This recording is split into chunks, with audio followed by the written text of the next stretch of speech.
پیارے پیارے آقا مکی مدنی مصطفیٰ صلی اللہ علیہ وسلم سارے نبیوں کے سردار ہیں، امام الانبیاء ہیں۔ تو اس کا اظہار شب معراج یوں بھی ہوا کہ پیارے آقا صلی اللہ علیہ وسلم کی معراج ہوئی، اور وہ اس طرح کے سارے انبیاء کرام علیہ السلام صف بستہ تھے مسجد اقصی میں، امام کا انتظار تھا۔ پھر جب امام تشریف لے آئے، یعنی امام الانبیاء محمد مصطفیٰ صلی اللہ علیہ وسلم، جبریل امین نے تکبیر کہی اور میرے آقا صلی اللہ علیہ وسلم نے امامت فرمائی سارے نبیوں کی، یعنی جو سب نبیوں کے بعد تشریف لائے۔ تو اس کے معنی یہ نہیں ہے کہ سب سے یہ مرتبے میں بھی پیچھے ہیں، نہیں، مرتبے میں سب سے آگے۔ تو یہ معراج کی شب میں اظہار ہوا۔ میرے آقا اعلی حضرت رحمت اللہ علیہ اس کو بڑے پیارے اور چھوٹے انداز میں منظوم طور پر بیان کیا ہے۔ نماز اقصی میں تھا یہی سر، ایام معنائے اول آخر، پیچھے سب دست بستہ حاضر، جو سلطنت آگے کر گئے تھے، پیچھے سب دست بستہ حاضر، جو سلطنت آگے کر گئے تھے۔ یہ سارے نبی پیچھے ہاتھ باندھے گئے، دست بستہ مانے ہاتھ باندھے ہوئے یہ کھڑے تھے کہ یوں تو پیارے آقا صلی اللہ علیہ وسلم ہیں ہی اول، لیکن آئے سب سے آخر میں، یعنی اظہار نبوت آخر میں ہوا۔ اول آخر کے معنی ظاہر ہوئے، آئے سب سے پیچھے اور آخر امامت کی صف پر سب سے آگے کھڑے ہو گئے انبیاء کرام علیہ السلام پر، اور امامت کا مسلح آپ کو عنایت ہوا اللہ رب العزت کی طرف سے۔ ایک یہ، دوسرے یہ کہ پیارے آقا صلی اللہ علیہ وسلم کو کفار نے بڑا ستایا، بہت ستایا، اور خاص کر اس رات کو بھی آپ کو بہت ستایا تھا۔ میرے آقا صلی اللہ علیہ وسلم رنجیدہ چچا زاد بہن ام ہانی رضی اللہ تعالی عنہا کے گھر کی قسمت جگانے کے لیے تشریف لے آئے اور وہاں آرام فرما ہوئے، اور اللہ پاک نے اپنے محبوب کریم آخری نبی صلی اللہ علیہ وسلم کی دلجوئی فرمائی، اور جبریل امین جو تمام فرشتوں کے آقا ہیں، ان کو حکم اور عبارات لے کر فرشتوں کی جلوس لے کر فرشتوں کا بہت ساری تعداد لے کر فرشتوں کے حاضر ہوئے، اور اپنی کافوری آنکھیں محبوب کریم صلی اللہ علیہ وسلم کے مبارک تلووں سے مل کر اور بوسے دے کر پیارے آقا صلی اللہ علیہ وسلم کو جگایا، جیسے ہم لوگ جگاتے ہیں ہٹ، یہ نہیں، کسی کے مجال نہیں۔ فرشتوں کا آقا بھی قدموں کے تلوے سے آنکھیں مل کر اٹھا رہا ہے۔ پھر پیارے آقا صلی اللہ علیہ وسلم نے آنکھیں کھول دی۔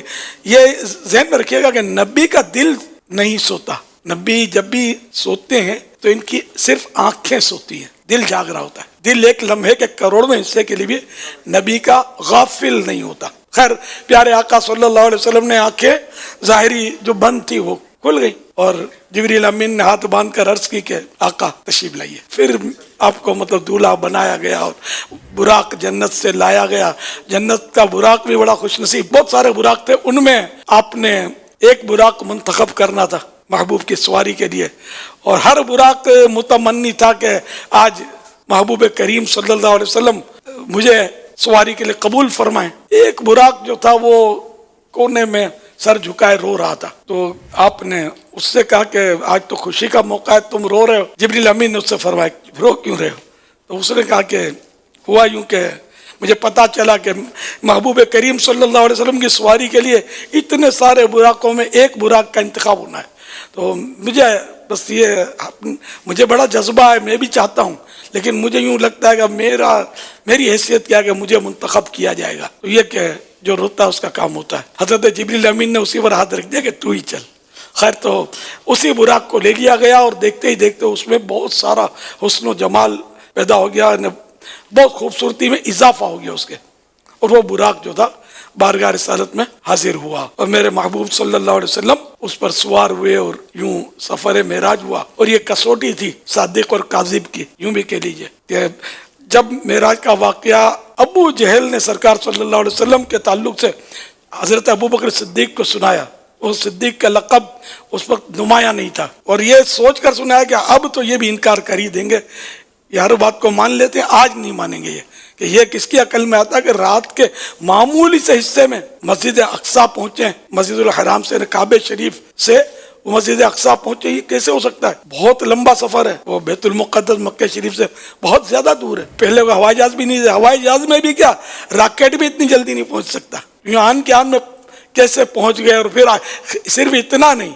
آسمانوں پر بھی گئے، ساتوں آسمانوں کی سیر، پھر جنت کی سیر، پھر جنت میں رہتے ہوئے دوزخ پردے اٹھ جانے، دوزخ کو دیکھنا، اور یہ عجائب و غرائب وہاں دیکھے اتنے سارے، اور یہ سب ابو بکر نہیں مانیں گے۔ تو اس نے خوشی خوشی حضرت ابو بکر رضی اللہ عنہ کو یہ بتایا کہ اب تو بھائی تمہارے جو صاحب ہیں، تمہارے دوست، تمہارے ساتھی یا تمہارے بزرگ، اب تو یہ بالکل ایسی سی باتیں کرنے لگے۔ تو آپ نے فرمایا کہ میرے صاحب، میرے آقا، میرے محمد صلی اللہ علیہ وسلم اگر یہ فرما رہے ہیں، میں نے مانا۔ اسی مننے والے سوچنے والے ہے ہی نہیں کہ سرکار صلی اللہ علیہ وسلم جو بھی فرمائے حق حق حق، حق کے سوا کچھ بھی نہیں۔ تو ابو جہل تو خیر اپنے منہ کی کھائی اس بدبخت نے۔ تو آن کی آن میں یہ سارا سفر ہوا، اور جہاں سے یہ چلے تھے چچا زاد بہن ام ہانی کے گھر واپس تشریف لائے۔ یہ آن کی آن میں سفر طے ہوا۔ وضو فرمایا تھا آپ نے جانے سے پہلے، تو وضو کا پانی ابھی لڑک رہا تھا، بہہ رہا تھا، سوکھنا تو دور کی بات۔ اور کنڈی دروازے کی تھی، وہ جس کو ہاتھ لگایا تھا تو کنڈی ابھی تھوڑی کنڈی ہل رہی تھی۔ بستر جس پر آپ نے بستر کو نوازا تھا، اپنے بدن چومنے کی اجازت دی تھی، اس بستر پر اب بدن کی گرمی ابھی تک موجود تھی، بستر گرم تھا ابھی تک۔ آن کے دنیا کا سارا نظام رک گیا، جیسے گھڑی ہے، اس کے کانٹے کو روک دیں گے تو جدھر روکا ادھر رہے گا، چاہے بہت دن، بہت مہینے، بہت برس گزر جائیں، کانٹا وہیں رہے گا۔ تو یوں سمجھو دنیا کی جو گردش کا کانٹا جو تھا وہ رک گیا تھا، باقی نظام جو تھا اللہ نے چاہا جس کو وہ چلا۔ پھر جب آپ تشریف لائے تو پھر وہ کانٹا سمجھو تھا، وہ اللہ کے حکم سے پھر دنیا کے نظام کا کانٹا چل پڑا۔ پھر اللہ پاک ہر شے پر قادر ہے، قدرت ہے۔ تو یہ معجزہ ہے۔ معجزہ ہوتا ہی ہے کہ جو مطلب عقلوں میں نہ آئے، ہماری عقلی دلیل سے تو یہ ثابت کر ہی نہیں سکتے اس کو ہم، سمجھے کہ یہ عادتاً محال ہوتا ہے، یعنی عام طور پہ یا معمول میں ایسی چیزیں نہیں ہوا کرتی۔ یہ اللہ کی شان ہے، اپنے محبوب کو اس نے معجزہ دیا، اور پھر اس کے ذریعے اور حکمتیں، جنت کے حالات دیکھ کر ہمیں بتائے، جنت میں یہ انعامات ہیں اور فلاں فلاں کے لیے ہیں۔ جہنم کو دیکھ کر ارشاد فرمایا کہ اس میں فلاں فلاں عذابات ہیں۔ پھر کسوٹی ہے، جس کا ایمان جتنا مضبوط ہوگا اتنا جلدی اس کو تسلیم کرے گا۔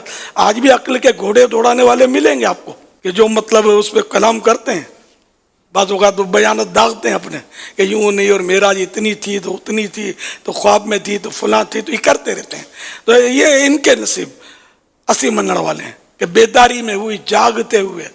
معراج خواب میں ہوتی تو پھر وہ کوئی کمال اتنا بڑا نہ مانا جاتا نا، بیداری میں جاگتی حالت میں معراج ہوئی۔ پھر یہ کہ سب سے بڑا اعزاز معراج کی رات میرے آقا آخری نبی صلی اللہ علیہ وسلم کو یہ عطا ہوا کہ جاگتی حالت میں اپنی آنکھوں سے اللہ پاک کا دیدار کیا، اور یہ صرف اور صرف یہ میرے پیارے پیارے آخری نبی مکی مدنی محمد عربی صلی اللہ علیہ وسلم کی خصوصیت ہے، اور کسی بھی نبی نے، نہ کسی ولی نے جاگتے میں اللہ پاک کو دیکھا ہے، نہ وہ اب دیکھیں گے۔ البتہ وہ جنت میں ہم پیارے آقا صلی اللہ علیہ وسلم کے صدقے میں ہم غلام بھی دیکھیں گے، لیکن اب تک دنیا میں دیدار جو تھا یہ صرف پیارے آقا صلی اللہ علیہ وسلم کی خصوصیت، یہ بھی عظیم الشان معجزہ ہے۔ اور معراج جو ہے، معراج کا جو واقعہ، اس میں ہزاروں معجزات، میں نے کڑیوں سے کڑیاں ملی ہوئی ہیں، قدم قدم معجزہ ہے الحمدللہ۔ تو پھر پیارے آقا صلی اللہ علیہ وسلم نے نے کہا کہ فوراً جیسے دنیا میں بالکل کانٹا رکا ہوتا تشریف لے آئے۔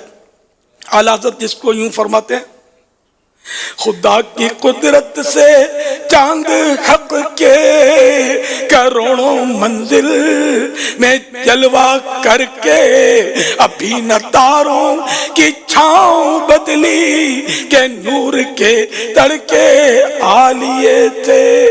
نہ اللہ کی قدرت کے معراج کی رات کروڑوں منزلیں آپ نے طے کی۔ یہ کروڑوں لاکھوں یہ ہوتا نا، اس سے مراد وہ کہ بہت ساری منزلوں میں اور بہت سارے مقامات کی آپ نے سیر کی، بہت سارے عجائبات و غرائبات آپ نے